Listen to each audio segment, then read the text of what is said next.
आप हैं हाँसी एक्सप्रेस न्यूज़ के साथ। सच्ची और निष्पक्ष खबरों के लिए देखते रहिए हाँसी एक्सप्रेस न्यूज़ चैनल। और हाँ दोस्तों, चैनल को सब्सक्राइब, लाइक और शेयर करना ना भूलें। शिलान्यास आज रखा जाएगा प्रधानमंत्री जी द्वारा, और करीब 500 ऐसे और काम हैं जिसमें अंडरपास हैं, आरओबी उस तरह की चीज़ें हैं जो इसके तहत की जाएंगी। बड़े सौभाग्य की बात है कि इस वर्ष का जो बजट जो पेश हुआ उसमें हरियाणा को बहुत अभूतपूर्व उसके अंदर एक धनराशि आवंटित की गई है। रेलवेज में करीब 2900 करोड़, 2900 करोड़ के आसपास की राशि जो है वो हरियाणा में जो रेलवेज का जो पूरा सारा स्ट्रक्चर है उसके लिए आवंटित किया गया है। और आज का जो ये कार्यक्रम है जिसमें मैंने बताया कि करीब 555 रेलवे स्टेशन है जिनका पुनर्विकास मतलब रीडेवलपमेंट है, उस पर 17 करोड़ की राशि उस पर खर्च की जाएगी। जैसा कि मुझसे पहले रेलवेज के अधिकारियों ने आपको बताया भी कि पुनर्विकास में बहुत सी चीजें होती हैं। पुनर्विकास में जो पूरा रेलवे स्टेशन है उसका जो स्ट्रक्चर है, जो बिल्डिंग जो बनी हुई है उसका सौंदर्यीकरण है जिसके अंदर नई चीजें भी बनाई जाएंगी। उसके साथ साथ जो प्लेटफॉर्म्स की व्यवस्था है उसको बेहतर किया जाएगा, जहाँ जरूरत पड़ेगी उसको लंबा किया जाएगा या उसका दोबारा से पुनर्निर्माण किया जाएगा। इसी प्रकार से 2 पहिया या 4 पहिया वाली जो गाड़ियां हैं उनकी पार्किंग की व्यवस्था बेहतर की जाएगी। जहाँ पे भी कार्यक्रम है वो जो अमृत स्टेशन हैं करीब 554 फिलहाल चिन्हित किए गए हैं जिनका पुनर्विकास रीडेवलपमेंट का शिलान्यास आज आदरणीय प्रधानमंत्री जी करेंगे। इसके साथ साथ करीब 1500 ऐसे और काम भी हैं अंडरपासेस के, आरओबी वगैरह इस तरह के जो काम हैं जिनका आज ही शिलान्यास होगा।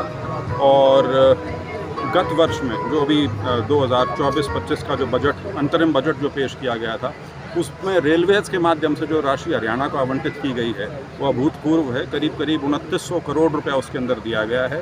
और आज का भी जो कार्यक्रम है इसमें 15 स्टेशन हरियाणा के भी हैं जिनका पुनर्विकास किया जाएगा। उसमें से 2 हमारे हिसार के हैं, हाँसी का और आदमपुर का। आदमपुर वाले में करीब 12 करोड़ रुपया खर्च होगा इसके लिए और हाँसी वाले में 17 करोड़। उसके बारे में क्या कह सकते हैं, लेकिन काम हुआ किस सरकार के दौरान है वो तो सबको पता है, क्योंकि उन्होंने तो घोषणा करी थी आज से करीब 11 साल पहले। उसके बाद से सारा समय जो था, चाहे केंद्र हो या प्रदेश हो, वो तो हमारी सरकार का था। तो काम शुरू भी हमारे टाइम में हुआ है, ख़त्म भी हमारे टाइम में हुआ है, तो ठीक है। लेकिन रेलवे लाइन नई बिछी है, उस पर रेल चली हैं, तो वो भी सार्वजनिक जीवन में है, उसमें यदि उन्होंने सैर की है तो सवाल तो देखिए इन चीज़ों का हल जो है वो सिर्फ और सिर्फ बातचीत है, उसके अलावा कोई हल नहीं होता। और मेरा हमेशा मानना ये है कि लोकतंत्र में किसी भी समस्या का हल जो है वो बिल्कुल एक्सट्रीम पोजीशन लेके नहीं हो सकता कि वो ये कहें कि हमारी सारी मानो और सरकार ये कहे हम तुम्हारी एक नहीं मानते। रास्ता तो कोई बीच का ही निकलता है। और जिस प्रकार से फ़िलहाल वार्ताओं का दौर चल रहा है, मुझे लगता है इससे ज़रूर कोई ना कोई हल निकलेगा, क्योंकि इस बार सरकार शुरू से ही एंगेज्ड है। जो किसान आंदोलन के जो लीडर्स हैं उससे शुरू से ही एंगेज्ड है। 4 या 5 राउंड की बातचीत उनके साथ हो भी चुकी है और मुझे लगता है कि इसका हल कुछ ना कुछ जल्दी नहीं पता। जब अंदर बैठा जाता है तो उसमें क्या बातचीत होती है, कौन सी चीज़ें हैं जिस पर कौन सा पक्ष नरम पड़ता है या कोई रास्ता देने का सुझाव मिलता है। इसलिए मैंने कहा बातचीत। देखिए, जिस प्रकार से कांग्रेस का प्रचार था कि वो हरियाणा में बड़ी मजबूती से आगे बढ़ रहे हैं, गठबंधन करने से तो यही लगता है कि शायद उनको अपने ऊपर वो विश्वास नहीं रहा जो पहले था, और जो उन्होंने आकलन किया था शायद वो जितना ग्राउंड पर सिचुएशन उससे ज़्यादा किया हुआ था, इसीलिए उनको आपके मदद की ज़रूरत पड़ेगी। सिर्फ वो नहीं, उस आयोजन में जितने भी उनके साथी आए थे सब उस कथन पर डटे हुए हैं। और उनके तो उस कार्यक्रम में मुख्य वक्ताओं में था, तो बिल्कुल उस पर अगर अलायंस रहा तो की परिभाषा क्या रहेगी उस पर भी निर्भर करेगा। नहीं, ये था कुछ नहीं पर तो ठीक है, ये तो ये और वो फिर भी अपने आप को अलायंस पार्टनर मानते रहे, तो वो उनकी सोच। बिल्कुल पार्लियामेंट का चुनाव लड़ना है और उसमें कोई संदेह की बात नहीं। हिसार से लड़ेंगे, बिल्कुल हिसार से ही लड़ेंगे। हिसार से लड़ेंगे। हरियाणा इतना बड़ा नहीं है कि आदमी दौड़ भाग करता रहे। सर, आपके 5 साल के ग्रांट में करीब सारी की सारी जो है रेकमेंड करके प्रशासन को भेज चुका हूँ, और एमपी की ग्रांट जैसे आपको पता हो वो लैप्स नहीं करती। वो यदि मैं अपनी सारी रिकमेंडेशन समय से भेज चुका हूँगा तो कुछ काम जो आचार संहिता लगने की वजह से शायद रुक जाएं, वो भी बाद में पूरे हो जाएंगे। सिर्फ वो काम जो नॉट फीजिबल डिक्लेयर हो जाएं, उनका पैसा तो फिर वापस आ जाएगा। बड़ी रेलवे लाइन बन गई यहाँ पे, आप अभी भी ट्रेन को लिए बैठे हैं। रेलवे लाइन की तो वैल्यू तो भी है ना, जब यहाँ ट्रेन बसा नहीं, और वो इस तरह की बात नहीं करनी चाहिए। 16 तारीख को आपकी रेलवे लाइन का उद्घाटन किया है प्रधानमंत्री जी ने, थोड़ा सब्र। जिला बनाने के लिए बहुत से पक्ष होते हैं, बहुत सा एक बड़ा पक्ष ऐसा भी है जो नहीं चाहता।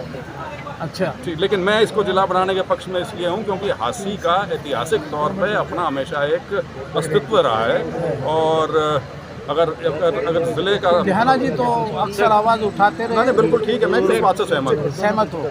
पार्लियामेंट में दोबारा स्टेज पे भी वही बात कही थी कि रेलवे लाइन का बिछना उसमें समय लगता है, और ये जो आपने मुद्दा उठाया है ये मैं भी रेलवे मिनिस्टर के साथ पहले भी उठा चुका हूँ, और पार्लियामेंट में भी मैंने इसका अपनी तरफ से प्रश्न वगैरह लगाया हुआ है। तो मुझे उम्मीद है चढ़ जाएगा सिर। रेलवे लाइन बनाने के टाइम कंज्यूमिंग होते हैं, लेकिन ये बड़ा एडवांस स्टेज पे है, तो मुझे उम्मीद है जल्द शुरू हो जाएगा। कुछ नहीं है जी, वो मैं तब मानता यदि जिनके पास ईडी जा रही थी और एजेंसीज जा रही थी उनको कोर्ट से राहत मिलती चली जाती।